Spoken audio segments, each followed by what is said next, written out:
आज के मैच के हवाले से ये भी कहा जाएगा कराची वर्सेस कराची होने जा रहा है। कुछ प्लेयर्स जो हैं वही कोयटा में हैं और इसके साथ साथ जैसे कि अभी मालिकान की भी बात हो रही थी, तो आज के मैच के हवाले से आपको क्या लगता है कोयटा का कौन सा प्लेयर है जो कराची को टफ टाइम दे सकता है? देखें हिफ्ज़ा, बैटिंग के लिहाज से देखा जाए तो कराची की टीम इतनी तौर पर बैटिंग में खासी मजबूत दिखाई दे रही है, जबकि बॉलिंग में मेरे ख्याल में कोयटा को एजाज से लोग, उनके पास मोहम्मद आमिर भी हैं, शोएब मलिक जैसे तजर्बाकार खिलाड़ी उनके पास बॉलर्स उनके पास मौजूद है। और जहाँ तक बात हम करें शायकीन को लाने की, तो मेरी एक तजवीज़ है कि पाकिस्तान क्रिकेट बोर्ड को अब जितने भी वहाँ पर फैमिलीज़ के लिए खसूसी तौर पर उनको दाखिला फ्री कर देना चाहिए। इसके साथ साथ जनरल स्टैंड है वहाँ पर भी उनको फ्री करना चाहिए, तो क्योंकि टिकट इतने महंगे नहीं है, लेकिन फिर भी पीसीबी को चाहिए कि क्योंकि जब तक लोग नहीं होंगे मज़ा नहीं आएगा पीएसएल को। पीएसएल चूँकि पाकिस्तान का बहुत बड़ा ब्रांड कहा जा रहा है, टिकट इतने महंगे नहीं है, फिर भी आप मुझे नहीं लेकर जाते। देखें वहाँ पर कराची में तो लोगों को लाया जा सकता है ना, यहाँ पर तो लोग बहुत ज़्यादा वैसे भी आ जाते हैं। वो तो आपसे मैंने वादा किया कि लाहौर की टीम फाइनल में पहुँचेगी तो फिर आप भी फाइनल देखेंगे ज़रूर। इसके लिए आपको इतनी तौर पर दुआ भी करेंगी आप लाहौर के लिए। तो ये एक तजवीज़ है कि अगर जब तक शायकीन वहाँ पर नहीं होंगे, हम उसका कंपेयर करते हैं आईपीएल के साथ कि वहाँ लोग बहुत ज़्यादा आते हैं, वहाँ भी इतनी ज़्यादा टिकट महंगी नहीं है। फिर ये कि फासले ज़्यादा नहीं है, फिर पूरे साल में कोई ऐसे मुकामात भी हैं जहाँ पर पूरे साल में क्रिकेट नहीं होती। इसलिए इंडियन क्रिकेट बोर्ड ने बड़ी ध्यान से समझ कर चीज़ों को देखते हुए अपने सारे जो वेन्यू को उनको इंतखाब किया। पीसीबी को भी ऐसी चीज़ें मुतारफ़ करवाना होंगी। अब 10 साल हो चुके, इससे ज़्यादा अर्सा तो अब उनको समझने में समझाने में और क्या चाहिए होगा उनको। जब तक आप लोगों को फैसिलिटेट नहीं करेंगे उस वक्त तक हमारे मैदान आबाद नहीं होंगे। और जहाँ तक बात है कराची और कोयटा के दरमियान आज के मैचेस की, तो मेरे ख्याल में डेविड वार्नर पर प्रेशर ज़्यादा होगा।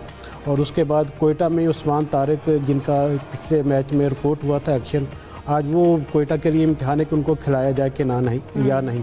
अगर आज भी वो रिपोर्ट हो जाएंगे फिर उनको बॉलिंग से रोक दिया जाएगा। तो इतनी तौर पर एक प्रेशर में होंगी दोनों टीमें, क्योंकि दोनों टीमें एक एक मैच हार चुकी हैं और आज देखना है कि कौन सी टीम प्रेशर को हैंडल करने में कामयाब रहती है। बिल्कुल जाहिद साहब, जैसे कि उस्मान तारिक के हवाले से बात कर रहे थे, फिर उसके बाद हम आमिर जमाल की अगर जिक्र कर लें तो आमिर जमाल को कब मौका मिलेगा? एक वक्त पे अब जैसे कि आपसे डिस्कशन हो रही थी तो एक वक्त पे उन्हें काफ़ी की प्लेयर कहा जा रहा था, लेकिन अब उन्हें उस तरह से चांस नहीं दिया जा रहा। यहाँ 1 साल पहले पीसीबी हुकाम और टीम मैनेजमेंट कहते थे हमारा बहुत बड़ा प्रोस्पेक्ट्स है और बड़ी तवज्जो देते थे। फिर वो ऑस्ट्रेलिया में अच्छी उन्होंने कारकर्दगी भी दिखाई थी, उसके बाद इंजर्ड ऐसे हुए, फिर टीम से बाहर हो गए और अब उनको पीएसएल का कोई किसी मैच में चांस भी नहीं मिलता। आपको याद होगा पिछले दिनों उन्होंने एक इवेंट में जो है 804 लिख लिया था अपनी कैब पे, तो उसका उनके 10 लाख से बड़ा जो है उनको जुर्माना भी हुआ। मैं नहीं समझता कि कराची किंग्स की टीम ने उनको लिया हुआ है कि शायद इस वजह से बाहर बिठाया हुआ हो सकता है उनके कॉम्बिनेशन में ना आता हो, लेकिन फ्यूचर में चल के कम से कम उनको चांस ज़रूर देना चाहिए ताकि थोड़ा सा ये भी एतराज़ ख़त्म हो जाए कि नए खिलाड़ियों या यंग खिलाड़ियों को चांस नहीं दिया जाता। बिल्कुल ठीक है। सलीम साहब, आपकी जानिब आना चाहूँगी। जैसे कि हम प्लेयर्स की बात कर रहे थे अभी, उस्मान तारिक, फिर आमिर जमाल की भी हमने बात की। आपको क्या लगता है अब तक क्यों उस तरह से आमिर को चांस नहीं दिया जा रहा? आपकी राय में क्या कहेंगे? देखिए, मुझे लग रहा है कि यहाँ पर कोई ऐसा पॉलिटिकल इशू नहीं है जिसकी वजह से उनको नहीं खिलाया जा रहा। ये क्रिकेटिंग मामला ही है, उनके कॉम्बिनेशन में भी नहीं आ रहे होंगे और दूसरे ऑप्शन होंगे, जब मौका मिलेगा तब वो आ जाएंगे। रही बात जुर्माने की, तो वो जुर्माना सिर्फ आमिर पे नहीं हुआ था, वो बहुत सारे प्लेयर्स पे, कोई 7-8 प्लेयर थे, जुर्माने मुख्तलिफ औकात में हुए थे। लेकिन फिर एक हमारे साफी दोस्त हैं यहाँ लाहौर के ही सुहेल इमरान, बहुत मेहनती है, उन्होंने ये खबर निकाली थी, उन्होंने ये खबर दी थी कि कई प्लेयर पे जुर्माने हुए, उसमें से एक आमिर भी थे।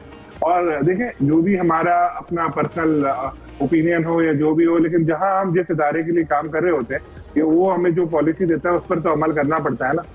तो शायद और उसके बाद वो जैसे टीम में ही नहीं आते, अगर कोई ऐसा रीजन कोई होता तो उनको टीम में ही नहीं लिया जाता। लेकिन मैंने पता करवाया, जब मुझे व्हाट्सएप ग्रुप पे आज के शोज के मैंने क्वेश्चन देखे थे तो मैंने उस पर पता करवाया, कराची किंग्स से भी पूछा, तो वो मेरी बात सुन के हंसने लगे जो उनके थे ऑफिशियल। एक आला कहते हैं नहीं ऐसी कोई बात नहीं, हमें तो किसी ने नहीं बोला, ना ही हमें कोई डिक्टेट कर सकता है, ये एक प्राइवेट फ्रेंचाइज है, हम पैसे देके प्लेयर्स को लेते हैं, हमारी मर्जी, हम जिसको भी खिलाएं।